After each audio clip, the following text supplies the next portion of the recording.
أعوذ بالله من الشيطان الرجيم. بسم الله الرحمن الرحيم.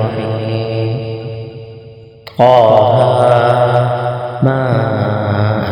أنزلنا عليك القرآن لتشقى إلا تذكرة لمن يخشى تنزيلا ممن خلق الأرض والسماوات العلى الرحمن على العرش استوى له ما في السماوات وما في الأرض وما بينهما وما تحت الثرى وإن تجهر بالقول فإنه يعلم السر وأخفى الله لا إله إلا هو له الأسماء الحسنى وهل أتاك حديث موسى إذ رأى نارا فقال لأهلهم كثوا إني آنست نارا لعلي آتيكم منها بقبس أو أجد على النار هدى فلما أتاها نودي يا موسى إني أنا ربك فاخلع عليك إنك بالواد المقدس طوى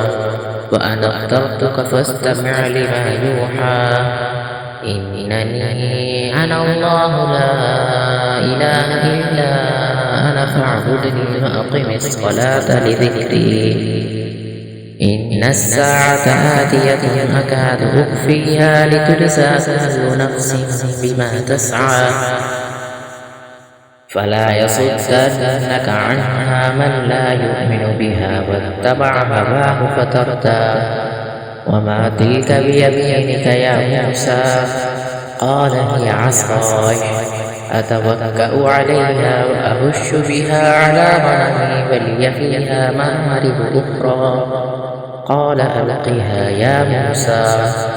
فألقاها فإذا هي حية تسعى قال خذها ولا تخف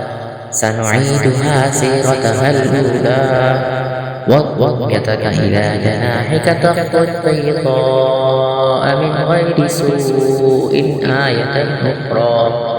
لنريك من آياتنا الكبرى اذهب إلى فرعون إنه طغى